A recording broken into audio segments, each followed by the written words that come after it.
dans le cadre social, nous avons la fermeture de notre restaurant. Là où les étudiants devraient chaque jour venir prendre leur repas. Et si on ferme 7 restaurants, où est-ce que les étudiants vont aller prendre leur repas? C'est pas normal.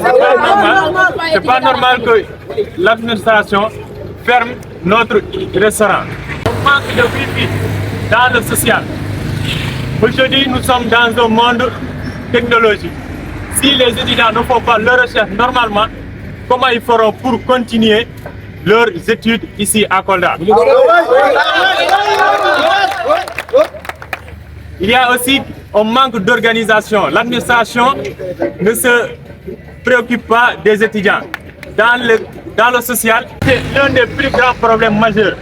Dans le cadre pédagogique, nous avons un manque de Wi-Fi pour faire les cours en ligne, surtout les étudiants qui font les cours en ligne, surtout celles de la santé.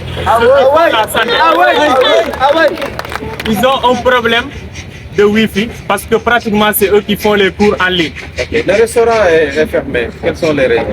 Ils nous ont appelés hier pour nous dire qu'ils ne pourraient pas préparer. Mais le repreneur nous a dit qu'il n'a pas reçu l'argent qu'il faut pour préparer. Oui. Mais l'administration a vraiment caché les raisons pour lesquelles ils n'ont pas ouvert ce restaurant. C'est le repreneur qui a pris son propre engagement pour nous parler, en nous disant qu'il n'a rien reçu. Il a commencé. C'est une dette donc. C'est une dette derrière tout ça. Il a préparé depuis le début de notre arrivée ici. Jusqu'à présent, il dit qu'il n'a rien reçu.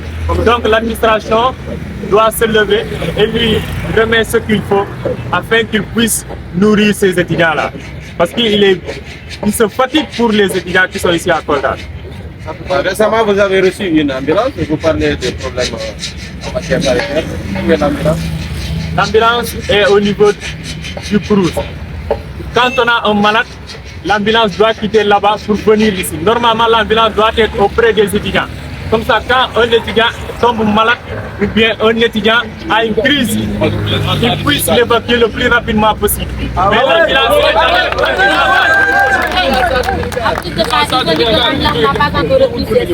on est là, hier on avait évacué des malades à l'hôpital et ils ont dit que l'ambulance n'est pas en masse. Donc ils n'ont pas encore repris leur service. Les étudiants sont là, ils n'ont pas encore repris leur service.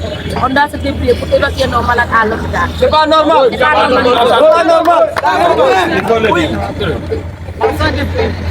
Ils ont arrêté les services de l'ambulance. Ils ont arrêté les services de l'ambulance. Ils l'ont mis là-bas au niveau du Crous. Et si un étudiant tombe ici malade, c'est de cotiser entre nous pour payer les factures de cette personne. C'est très difficile, c'est nous qui payons les factures, c'est nous qui payons les ordonnances, c'est nous qui évacuons nos propres malades. Et l'administration... Ça pour vous, c'est inadmissible. C'est inadmissible. C'est inadmissible. On ne peut pas concevoir cela ici dans le cadre universitaire. Qu'est-ce que vous dites à cette administration? Nous voulons que cette administration puisse prendre ses propres engagements afin qu'ils prennent en charge nos frères étudiants. On est fatigués. On a donné nos déléances depuis le mois d'août dernier. On a écrit sur papier, on les a donné ça. Mais jusqu'à présent, zéro réaction. Qu'est-ce que vous comptez faire? Nous comptons arrêter les cours jusqu'à ce qu'ils commencent à prendre en charge nos frères étudiants et jusqu'à ce que le restaurant qui est derrière nous puisse réouvrir pour que les étudiants puissent manger normalement le repas.